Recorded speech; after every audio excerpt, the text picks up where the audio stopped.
Di kesempatan hari ini saya akan membahas alur cerita Miss Might Mayhem. Nggak perlu lama-lama, kita lanjut ke ceritanya. Shock berkata, "Aku tidak peduli kau mau atau tidak, akan tetapi aku ingin berbicara kepadamu sekarang juga." Di sampingnya, Goshin langsung memberi salam kepada nyonya pertama yang datang ke tempat itu. Secara tiba-tiba mendengar salam Goshin yang ia ucapkan kepada wanita itu, Jeong pun bergumam. Goshin memanggilnya sebagai nyonya pertama. Itu artinya kalau wanita ini adalah istri pertama yang berasal dari klan Shock sekaligus ibunya putra pertama yang ingin ia jadikan sebagai sang pemimpin selanjutnya.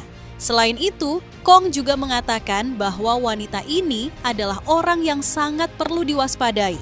Dia berasal dari iklan seni bela diri dan juga menguasainya. Lalu, wanita ini adalah orang yang paling cerdas di antara istri yang lain.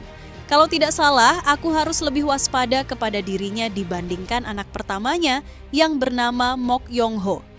Sambil memberi salam kehormatan, Jong berkata, "Saya memberi hormat kepada Anda dan saya meminta pengertian Anda sebab saya tidak bisa berdiri karena kaki saya yang sedang terluka." Di sampingnya, Goshin bergumam, dia telah menjawab lebih baik daripada dugaanku, jadi kalau dia bisa menjawab semua pertanyaannya, mungkin semuanya akan baik-baik saja. Namun Jeong langsung terdiam ketika Shock, yang berkata, "Aku datang ke sini bukan untuk mendengarkan salammu itu." Tetapi setelah mengatakan itu, Shock langsung melancarkan sebuah serangan tepat mengenai kaki Jong yang sedang terluka akibat tusukan sebuah pedang. Sontak Goshin dan juga Danjong sangatlah terkejut. Mereka tidak menyangka bahwa nyonya pertama akan melakukan hal yang seperti itu. Dan tidak hanya sampai di situ saja, bahkan Shock telah memutar jari-jarinya untuk menekan luka Jong dengan begitu kuat sehingga membuat Jeong berteriak kesakitan. Lalu dari sisi yang lain, salah satu dari pengawal nyonya pertama telah mengacungkan bilah pedangnya kepada Goshin sembari mengatakan agar ia tidak melakukan pergerakan sedikit pun. Sambil tersenyum, Shock berkata, "Sepertinya kau benar-benar sakit dan itu terasa berat ketika kakimu. Yang terluka seperti ini, tetapi kau seharusnya terluka lebih-lebih banyak lagi untuk membuat kebohonganmu lebih terasa meyakinkan. Jujur saja, kau telah memberikan testimoni yang cukup meyakinkan kepada pemimpin minder bagian dalam. Namun, ada sesuatu yang telah kau lewatkan. Apakah kau tahu bahwa dukun itu sama sekali tidak mungkin bisa dirasuki oleh roh jahat selama dia melakukan ritualnya, tetapi entah bagaimana dia bisa menggila seperti itu, mengamuk dan menghancurkan segalanya setelah dia melakukan ritualnya." Seketika itu juga, Shock pun langsung memukul wajah Jeong dengan begitu kuat. Ia pun berkata, "Berani sekali kau membodohi dengan kebohongan yang seperti itu." Terlihat Jong yang terlempar dari tempat tidurnya setelah menerima pukulan telak yang dilancarkan oleh sang nyonya pertama. Lalu Shock kembali berkata, "Aku tidak akan bertanya untuk yang kedua kalinya. Jadi katakan kepadaku apa yang telah kau dengar dan juga apa yang kau lihat dari ritual itu." Jong pun tidak langsung menjawabnya. Yang ia lakukan hanyalah berdiam diri sambil bersandar pada dinding yang ada di belakangnya. Namun tiba-tiba saja Jong langsung tertawa terbahak-bahak dengan sangat keras sehingga suara tawanya telah bergema di dalam ruangan itu. Menanggapi tingkah Jeong, Shock pun bertanya. Tanya apakah Jeong telah menjadi gila setelah mendapatkan pukulan itu. Kemudian dengan wajah yang tersenyum, Jeong pun meminta kepada Demonic Mon untuk melakukan sebuah serangan kepada nyonya pertama. Tanpa pikir panjang sedikit pun, iblis itu langsung menyerang nyonya pertama sesuai apa yang diperintahkan oleh tuannya. Dengan paniknya Shock berkata, "Apa yang baru saja melewati tubuhku? Aku merasakan ada sesuatu yang telah menyerangku." Namun tiba-tiba saja mereka semua langsung terkejut ketika salah satu dari pengawal Nyonya pertama telah berteriak kesakitan jeletan akibat sang iblis yang telah mencekiknya. Setelah melihat kalau salah satu pengawalnya telah mengalami hal yang seperti itu, Syok pun menyadari bahwa kematian sang dukun pastinya sama seperti yang dia lakukan kepada pelayannya. Kemudian Jong berkata, "Paduan rahasia dan juga segel sang pemimpin, bukankah kedua benda itu yang sangat kau inginkan? Jika kau sangat ingin dengan kedua benda itu, maka seharusnya kau mencoba mendekatiku untuk bernegosiasi alih-alih mengancamku." Sontak Syok pun sangatlah marah, sampai-sampai ia tidak bisa menyembunyikan ekspresi amarahnya ketika Jaeong yang mengatakan itu. Lalu Jeong melanjutkan kata-katanya, "Entah kau mempercayaiku ataukah tidak, hal itu adalah pilihanmu sendiri. Tetapi jujur saja, aku sama sekali tidak tertarik untuk menjadi sang pemimpin. Tetapi aku tahu bukan hanya putramu saja yang ingin menjadi sang pemimpin, akan tetapi ketiga anak lainnya juga sangat ingin mengambil posisi itu. Namun, karena kau sudah memperlakukanku dengan cara yang seperti ini, maka aku sama sekali tidak punya pilihan lain selain bekerja sama dengan putra kedua." Terlihat Syok semakin kesal ketika Jongyang melanjutkan ocehannya. Tetapi, sepertinya anak yang paling berbakat adalah putra keempat. Jadi, karena aku kurang akrab dengan anak itu, maka dengan menyerahkan catatan rahasia dan juga segel itu, mungkin saja bisa membuat kami menjadi damai. Apakah sekarang kau sadar bahwa bukan kaulah yang berada di atas dalam situasi ini? Jadi jangan pernah merasa kalau kau akan bisa menekanku sekarang karena hari sudah malam, maka pergilah dari tempat ini. Sekarang juga karena aku sudah tidak ingin lagi melihat wajahmu itu beberapa saat kemudian pada pavilion Nyonya pertama, yang disebut sebagai Aula Bunga Keberuntungan, dan di dalam sana terdengar Syok yang berteriak dengan sangat keras akibat dirinya, yang merasa dipermalukan oleh Jeong. Bahkan tidak hanya sampai di situ saja, Syok sangatlah marah, sampai-sampai ia pun menghancurkan semua benda yang berada di hadapannya dengan nada.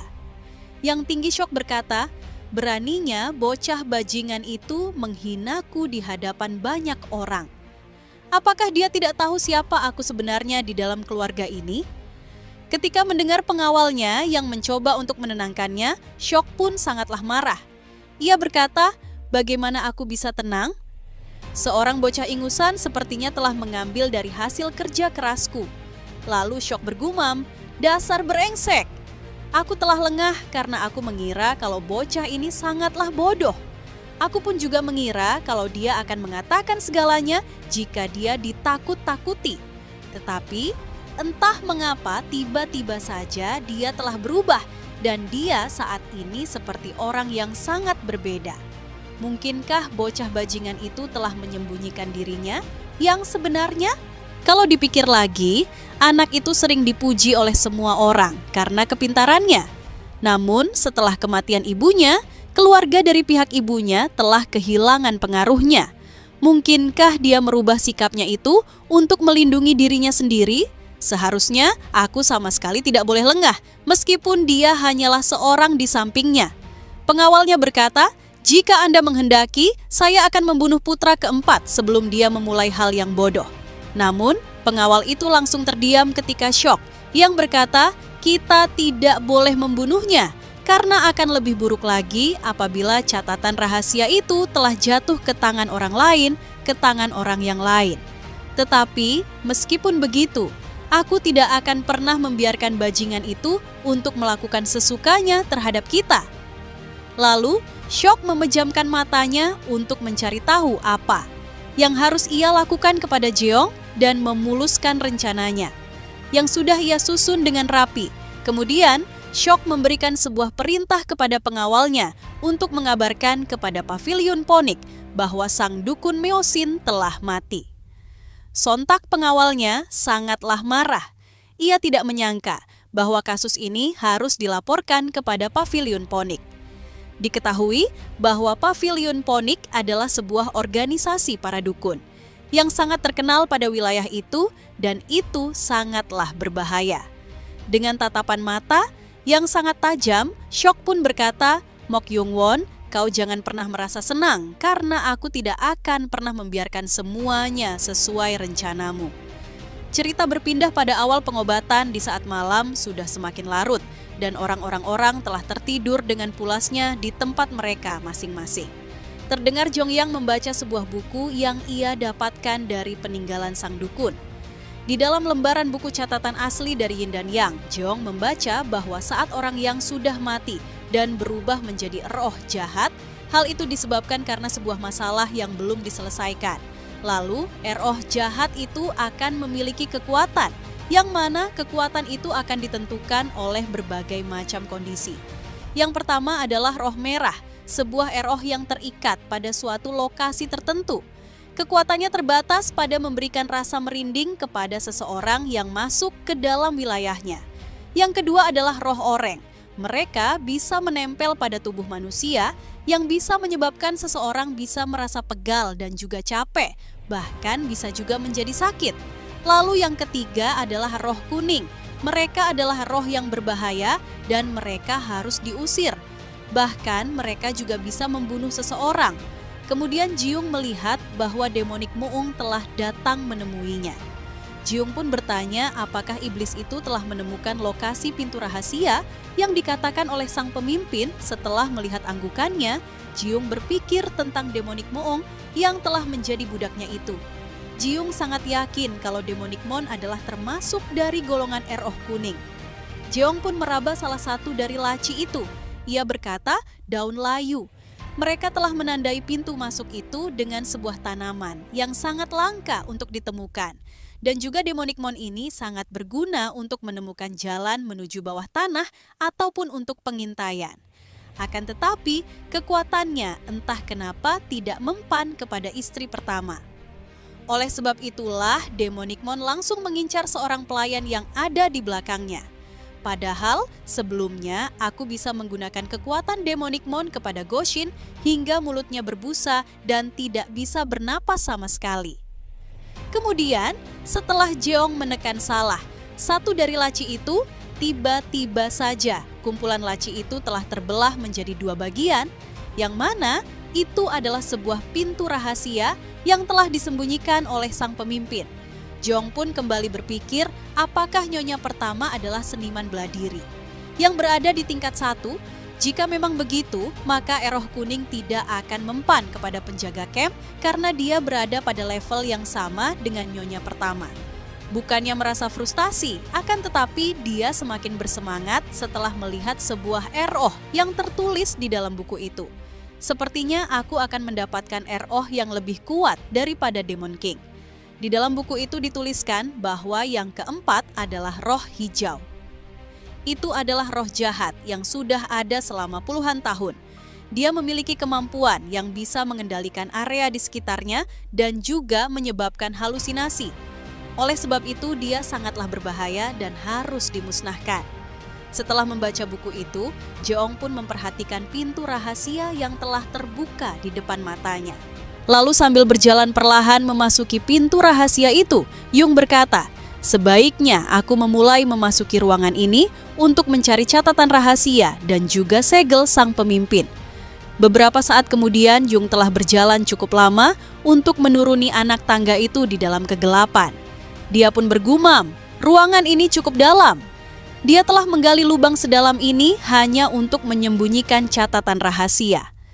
Aku yakin kalau catatan itu sangatlah berharga, sehingga ada begitu banyak orang-orang yang telah mengincarnya. Jadi tidak. Ada ruginya kalau aku memiliki catatan rahasia itu. Lagi pula, karena kekuatan Demon King tidak bisa digunakan kepada penjaga camp, maka aku harus mendapatkan kartu lain yang bisa kugunakan untuk melawan bajingan itu. Tidak. Lama kemudian Jang pun menemukan sebuah pintu yang berada di dalam kegelapan gua itu. Tanpa pikir panjang sedikit pun, Jang langsung membuka pintu itu dan masuk ke dalamnya. Jiong pun mengingat apa yang dikatakan oleh sang pemimpin bahwa pintu masuk rahasia. Yang lainnya itu berada di balik batu pintu keempat seperti yang sebelumnya. Karena Jeong tidak memiliki rasa takut kepada apapun dan juga kepada siapapun, ia pun langsung memasuki pintu itu tanpa mempedulikan apa yang akan terjadi kepada dirinya. Dengan santainya Jung berkata, "Aku baru saja sampai ke dalam gua ini, tetapi apakah aku harus berjalan lagi untuk menemukan catatan rahasia itu?" Namun, ketika Jung memulai untuk melangkahkan kakinya tanpa Jung sadari ia telah menginjak sebuah ranjau yang telah terletak tepat di bawah kakinya. Benar saja, sebuah batu yang begitu besar telah jatuh dari tempat ketinggian, yang mana batu besar itu telah menuju ke arah Jeong yang berdiri tepat di bawahnya. Dengan sangat cepat, Jeong pun langsung melompat ke arah belakang untuk menghindari serangan dari ranjau itu yang datang menimpanya. Jeong pun berkata, "Aku sama sekali tidak menyangka kalau di dalam gua ini mereka telah menyiapkan sebuah jebakan untuk mendekati lokasi catatan rahasia itu." Lalu Jeong menyadari ada 3 buah titik cahaya yang bersinar pada langit-langit gua itu. Jeong berpikir, sudah pasti kalau itu adalah jebakan yang lainnya. Memang benar apa yang dipikirkan oleh Jung. Seketika itu juga 3 buah anak panah telah datang kepadanya meskipun serangan dadakan itu tidak mampu mengenainya. Dan tidak hanya sampai di situ saja, Jung pun mencoba untuk menghindari puluhan anak panah yang datang menghujani dirinya setiap pergerakannya. Lalu Jeong melihat ada sebuah anak panah yang meluncur dengan sangat cepat untuk menuju tepat ke jantungnya. Tetapi masih dengan mudahnya Jeong menghalau anak panah itu dengan menggunakan lenteranya sehingga anak panah itu tidak mampu menembus kepada titik vitalnya. Namun tiba-tiba saja tepat di hadapannya sebuah batang kayu yang begitu besar telah berayun untuk menghantam tubuh Jeong melihat itu. Jeong berkata sepertinya rintangan yang sebenarnya baru saja dimulai sejak saat ini. Sambil melompat untuk menghindari batang kayu itu, Jeong berpikir tersembunyi di bawah tanah dan juga dipenuhi oleh jebakan yang mematikan. Apakah catatan rahasia itu sangatlah berharga atau apakah ada sesuatu yang ia sembunyikan di dalam sini? Yang jauh lebih penting daripada catatan rahasia itu, sehingga ia menyiapkan segala macam jebakan untuk menyembunyikan benda itu. Ternyata tidak hanya sampai di sini. Di situ saja apa yang dipikirkan oleh Jeong memanglah benar bahwa ada begitu banyak jebakan yang datang silih berganti yang tertuju kepadanya. Sambil tersenyum dengan rasa puasnya, Jeong pun menghindari satu persatu dari jebakan itu sembari mengatakan, "Aku tidak akan pernah tahu apa yang tersembunyi di dalam sana kecuali aku memeriksanya secara langsung." Akhirnya tidak membutuhkan waktu yang lama bagi Jeong untuk melewati ratusan jebakan yang tersembunyi di antara jalan menuju kepada catatan rahasia itu. Kemudian, di balik kegelapan tempat itu, Jung melihat ada sebuah bangunan yang terletak pada ujung tempat itu. Jung bergumam, ternyata untuk sampai ke tempat ini sedikit melelahkan akibat jebakan itu. Namun aku tidak menyangka kalau tempat ini akan dibuat dengan kayu karena tempat ini berada di bawah tanah. Lalu Jung pun berjalan memasuki ruangan itu dan memperhatikan semua benda yang berada di sekitarnya untuk memastikan apakah ada jebakan lainnya yang tersembunyi di dalam ruangan itu. Jeong berkata sepertinya ada seseorang yang pernah tinggal di dalam tempat ini. Tetapi apa yang dia lakukan? Apakah dia sedang berlatih? Setelah itu Jeong menemukan sebuah wadah yang terletak tepat di tengah ruangan itu. Tanpa pikir panjang sedikit pun, entah itu sebuah jebakan ataukah tidak, ataupun resiko apa yang ia dapatkan. Jung pun tetap saja membuka wadah itu. Setelah Jeong membuka wadah itu, Jung melihat 2 buah buku catatan yang tersimpan di dalamnya dan buku itu bertuliskan dengan judul sebagai tekad yang tidak tergoyahkan dan juga teknik jantung pedang kayu. Lalu Jeong teringat dengan apa yang dikatakan oleh Gosin. Ia mengatakan bahwa catatan rahasia itu terbagi menjadi 2 bagian. Yang pertama teknik berpedang dan yang kedua adalah teknik kultivasi. Karena Jeong sama sekali tidak ingin pusing untuk memilih salah satunya, ia pun langsung membawa kedua buku itu dan berencana sana untuk mempelajarinya. Kemudian Jeong berkata, rasanya akan sangat aneh kalau hanya 2 catatan rahasia ini saja yang tersembunyi di dalam ruangan sebesar ini. Lalu Jeong menyadari ada sebuah peti yang memiliki ukuran lebih besar daripada peti yang sebelumnya yang terletak tepat di ujung ruangan itu. Jeong bergumam, rasanya sangat aneh kalau peti seperti itu ada di ujung sana dengan mengingat arsitektur bangunan ini. Lagi pula, yang aku lihat ada begitu banyak goresan lantai akibat peti itu yang ditarik paksa oleh seseorang seperti sebelumnya. Karena rasa penasarannya, Jeong pun mendorong peti itu untuk memeriksa apa yang disembunyikan di bawah peti itu. Itu benar saja. Setelah Jeong menggesernya, Jeong melihat kalau lantai itu telah memiliki sebuah ruangan dan juga tersegel dengan kertas kuning yang tertuliskan dengan mantra. Kemudian, Jeong membuka pintu rahasia itu untuk memeriksa apa yang tersembunyi di dalam sana, sehingga mereka menutupinya dengan sebuah segel. Lalu Jeong melihat kalau di dalam ruangan tersembunyi itu ada sebuah kotak yang masih tersegel dengan segel yang masih utuh pada semua sisinya. Jion pun mengambil kotak itu. Ia bergumam, dari dalam kotak ini telah memancarkan sebuah energi yang terasa sangatlah jahat.